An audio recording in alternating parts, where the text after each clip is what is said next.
All right, let's dive into a real head-scratcher, a mind-bending paradox from the Talmud. Now, this isn't just some dusty old puzzle. It's a masterclass in logical reasoning from thousands of years ago that all comes down to one single powerful thing, a thought. So that gets you thinking, right?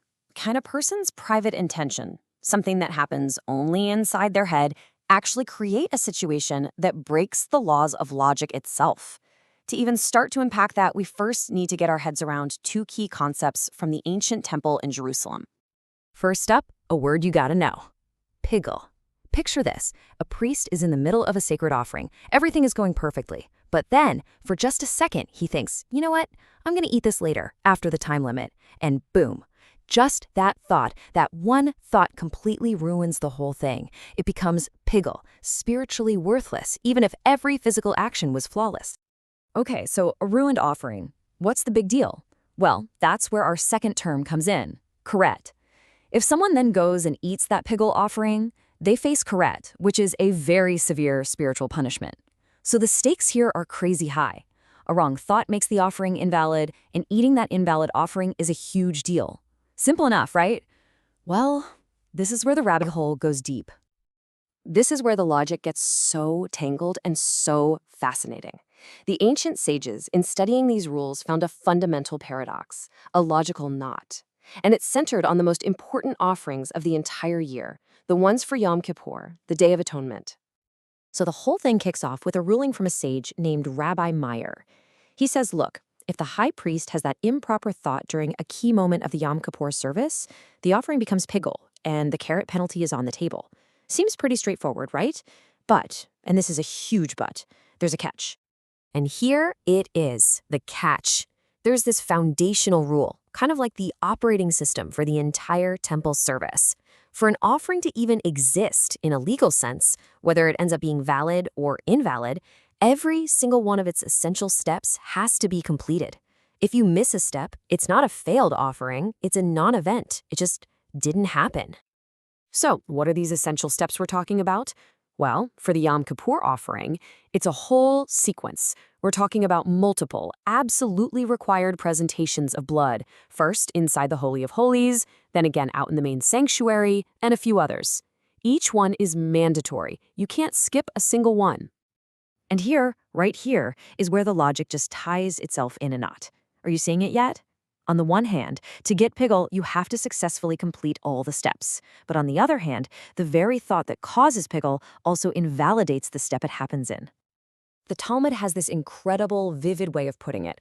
It says that when the priest has that improper thought, the action is totally nullified. It's as if he wasn't sprinkling sacred blood at all, but was merely sprinkling water. So think about it. If that thought turns the blood into plain water, then the step didn't count. It didn't happen. And if step 1 didn't happen, you can't get to step 2. The entire service grinds to a halt, which means you can't complete all the steps, which means you can't have pigul. How can you be punished for something that seems logically impossible to create? Now, you don't just leave a paradox like that sitting there, right? Especially not these guys. So let's look at the first attempt to untie this logical knot from a sage named Rabbah. And it's a wild one. Rabbah comes up with this amazingly elaborate scenario. He says, okay, what if you have a bunch of backup animals? The priest takes bull number 1, does the first sprinkling, and has the bad thought. Step 1 is technically done, but then, oh no, the blood spills and is lost. So he has to grab bull number 2 for the second step. He does that step, has the bad thought, and that blood spills too. He does this for every single essential step.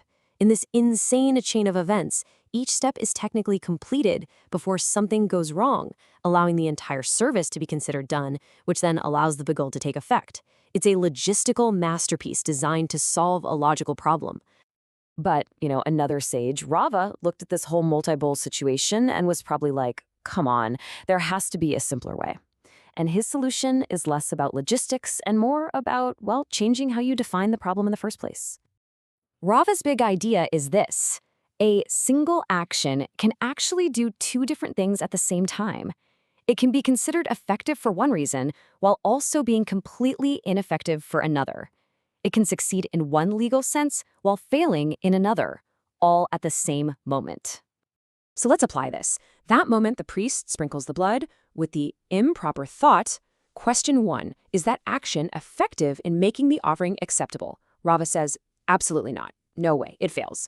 But question 2, is that same action effective enough to count as a completed step for the specific purpose of triggering the piggle punishment? Rava says, yes, it is. See, the action fails to make the offering good, but it succeeds in making it bad.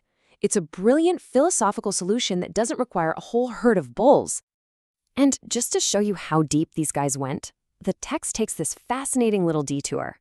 I mean, if you're going to argue about whether all the steps are completed, you first have to agree on how many steps there actually are, right? Well, about that. According to one opinion, the Yom Kippur service involved exactly 43 presentations of blood, a very specific number. But then another source is brought up, and it argues, nope, you missed a few. The correct number is actually 47. And just to make it interesting, a third source gets cited claiming the real total is 48. So, what gives? It all comes down to these tiny procedural details. The count is 43 if you mix the blood from the two different animals together before certain sprinklings. It's 47 if you sprinkle them separately first, then mix them. And you get to 48 if you believe that pouring out the leftover blood at the very end is also an indispensable step. It just goes to show you that every single detail was on the table for intense debate. Okay, so we've got two pretty elegant solutions to our paradox. We've got Rava's logistical workaround and Rava's philosophical one. Case closed, right? But this is the Talmud. It is never satisfied with easy answers. Just when you think you've got it all figured out, one final piece of evidence gets thrown on the table that messes everything up again. This quote comes from a discussion about a completely different kind of offering. And here, the sages say clearly that for Pikul to kick in, the improper thought has to be held during the entire essential action, not just for a fleeting moment. Well, that seems to contradict our entire premise, and it poses a direct challenge to both Rabba's and Rava's solutions. And how does the Talmud conclude this grand, intricate, brilliant debate?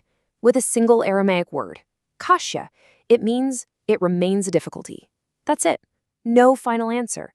The text lays out the problem, explores these incredible solutions, and then just acknowledges that a contradiction is still there. It's this remarkable moment of intellectual honesty. And that really brings us full circle, doesn't it? It seems like the whole point here was less about finding a single right answer and more about the value of asking the question in the first place. By wrestling with this impossible punishment, the sages sharpened their own understanding of logic, of intention, of law. They didn't solve the paradox so much as they learned to live inside it, leaving us with a question that might just be more valuable than any simple answer could ever be.